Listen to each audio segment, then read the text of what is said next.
histoires à Lyon. Des histoires à Lyon. Allez, vous reprendrez bien un peu de visite si belle. Mini-série La Fête des Lumières. Mercredi 8 décembre 1852. Cet après-midi, sur le sommet de la colline de Fourvière, la foule qui s'est amassée pour la bénédiction de la Vierge après la messe et la procession a été surprise par l'orage et la pluie battante. Il est 17h, la nuit est presque tombée sur Lyon. Le parvis est pratiquement désert. Le chanoine Dugas s'apprête à rentrer lui aussi. Les illuminations ne seront pas pour ce soir, l'orage a fait peur à tout le monde.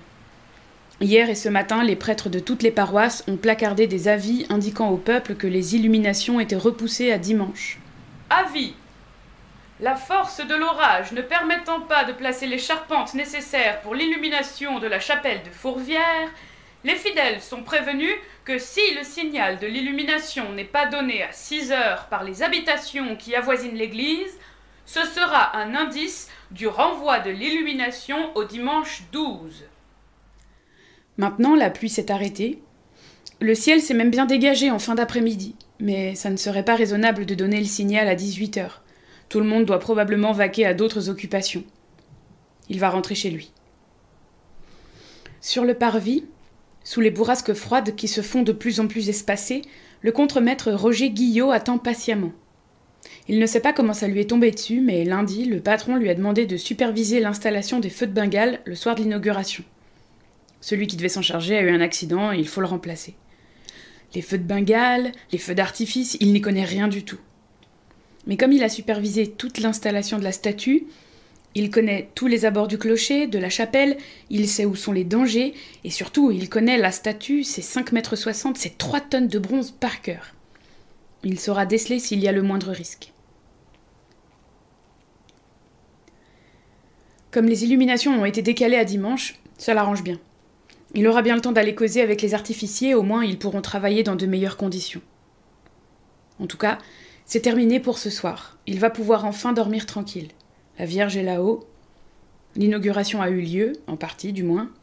Tout va bien. En bas de la colline, sur le pont du Rhône, Gabrielle rentre chez elle.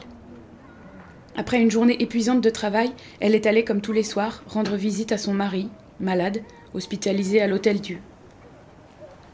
Elle a complètement oublié cette histoire d'inauguration. De toute façon, elle n'aurait pas pu assister aux célébrations. Et les illuminations sont annulées.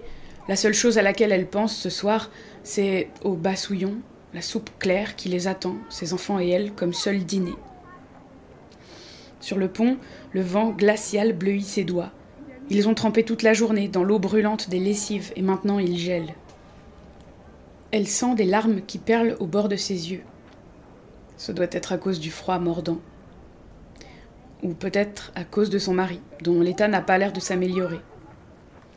Ou peut-être à cause de la faim qui la tiraille.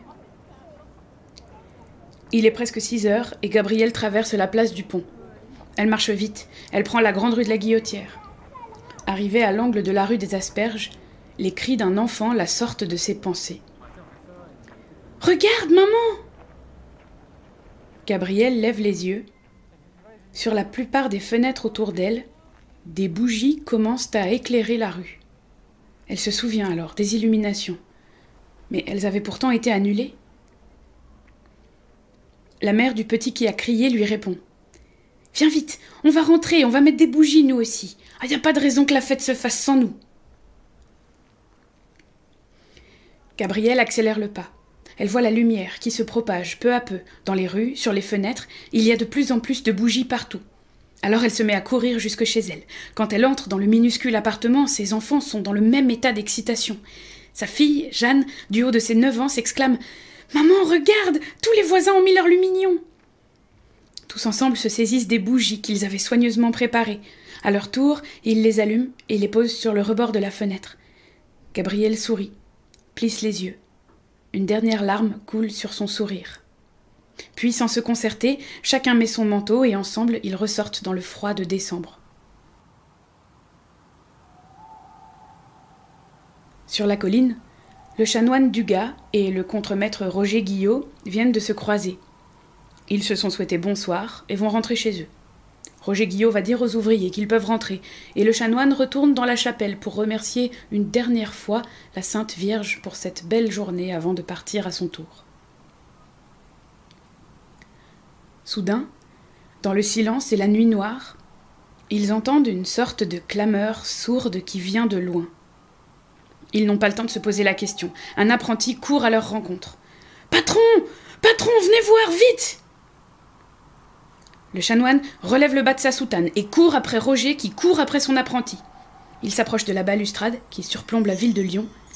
Il voit les lueurs des bougies qui illuminent les quartiers périphériques de la ville. La Croix-Rousse, la Guillotière sont toutes illuminées et peu à peu la lueur semble se propager vers le centre de la presqu'île. Le chanoine Dugas regarde, stupéfait, la bouche ouverte, puis il se retourne vers Roger Guillot. « Où sont vos ouvriers ? Ils sont déjà partis ?» Mais Guillot n'a pas encore eu le temps de les congédier. « Nous devons allumer les feux de Bengale !» Guillot devient blême. « Quoi ? Maintenant ? Mais... » Dugas l'interrompt. « Regardez, cette ferveur populaire, cette piété, cette dévotion. Nous devons allumer les feux de Bengale pour éclairer la statue de la Vierge et montrer à tout le peuple lyonnais que la Mère de Dieu veille sur ses enfants. » Roger Guillot a vu la lueur dans les yeux du chanoine, la même que celle qu'il voit se propager dans les rues de Lyon. Il fait demi-tour, court en direction des ouvriers pour leur donner l'ordre de réinstaller les feux de Bengale. Le chanoine Dugas, encombré par sa soutane, vient les aider avec les énormes feux d'artifice sous la statue. Dans la grande rue de la Guillotière, il y a une foule de plus en plus dense. Maintenant, il y a des bougies pratiquement sur toutes les fenêtres. Gabrielle ne dit rien. Elle admire cette lumière, cette chaleur. Tous les ouvriers, comme elle, qui s'exclament et qui rient. Pierre, son fils aîné, a beau avoir 15 ans, il regarde toutes ces bougies avec les yeux d'un petit garçon. Un nouveau sourire se dessine sur le visage de Gabrielle. Ils suivent la foule, traversent le pont du Rhône et se dirigent en direction de l'immense place Louis-le-Grand. C'est ainsi que se nommait la place Bellecour. Au milieu de la foule, Gabrielle sent une main sur son épaule. Derrière elle, c'est la femme du patron de son fils cadet, Philippe, qui lui sourit. « Gabrielle, je suis contente de vous trouver. J'ai hésité à aller chez vous, mais je me suis dit que vous n'y seriez sûrement pas. Philippe m'a dit que votre mari était malade, que c'était dur avec un salaire en moins. Tenez, je vous ai apporté une grosse miche de pain. C'est pas grand-chose, mais au moins vous tiendrez quelques jours en mangeant un peu mieux. » Gabrielle n'a pas le temps de la remercier. Elle s'est volatilisée dans la foule. Les larmes lui remontent au bord des yeux. Là-haut, sur la colline, on court, on crie des ordres. Roger Guillot est en sueur et le chanoine Dugas a tout sali sa soutane avec de la boue. De temps en temps, l'un et l'autre jettent des regards furtifs à la ville qui brille de plus en plus. Mais ils n'ont pas le temps de s'émouvoir, il faut faire vite. La clameur leur parvient de plus en plus nettement. Ils n'en sont pas sûrs, mais ils ont l'impression que tout Lyon s'est donné rendez-vous sur la place Louis-le-Grand et sur les quais de Saône. Tout le monde attend de voir la statue illuminée. Alors ils redoublent d'efforts. Sur la place Louis-le-Grand, la foule est bruyante et joyeuse. Tous attendent quelque chose, et ils ne savent pas vraiment quoi. Ils admirent peu à peu les bougies qui s'éclairent sur les grandes façades de la place. Les badauds qui sont allés jusqu'au quai de Saône admirent les bougies se refléter dans l'eau. Il est presque 8 heures. Là-haut, les feux de Bengale sont enfin installés. Guillot crie à tout le monde de s'écarter, de repartir derrière la chapelle pour se mettre à l'abri. L'artificier s'avance. Il jette un regard à Guillot, qui hoche la tête. Il prend la bougie, protégée du vent par une petite boîte en verre, allume un cierge, long et fin, puis il allume une mèche, puis une deuxième, puis une troisième. Il les allume toutes le plus vite possible. Guillot voit qu'il ne tremble pas. L'artificier se relève et se recule en courant, imité par Guillot. Sur la place Louis-le-Grand et sur les quais de Saône, la foule bruyante s'est tue dans un hoquet d'admiration. Les feux se sont allumés presque simultanément. D'immenses flammes se dressent sous le rocher. Quelques secondes de stupeur, on admire l'or de la statue de la Vierge qui resplendit, ses mains tendues en avant vers la ville. Et soudain, les hurrahs et les cris de joie et d'admiration qui retentissent au milieu de la ville illuminée, résonnant comme autant de clochettes joyeuses jusqu'au sommet de la colline. Le chanoine Dugas, sa soutane toute crottée, vient de tomber à genoux et il pleure à chaudes larmes. Je vous salue Marie, pleine de grâce. Le Seigneur est avec vous. Vous êtes bénie entre toutes les femmes. Et Jésus, le fruit de vos entrailles, est béni. Sainte Marie, Mère de Dieu, priez pour nous pauvres pécheurs maintenant et à l'heure de notre mort. Amen. Roger Guillot est ébloui par les immenses flammes des feux de Bengale. Il lève les yeux vers la Vierge. Comme cet ouvrage est majestueux. Son cœur brûle d'une grande fierté. Avoir contribué à cela, ce réconfort pour tous les Lyonnais. Il écoute, ému, la clameur populaire qui vient du bas de la colline, ébloui par les flammes des feux de Bengale. Gabrielle n'a pas pu retenir ses larmes. Elle tient sous son manteau l'énorme miche de pain offerte ce soir. Ô Marie, notre tendre mère à tous, je vous rends grâce pour vos bienfaits, pour cette aide miraculeuse en ce soir où nous n'avions plus rien à manger. Je vous confie mon mari, mes enfants. Veillez sur eux, vous qui êtes si aimante avec tous vos enfants. Je vous salue, Marie.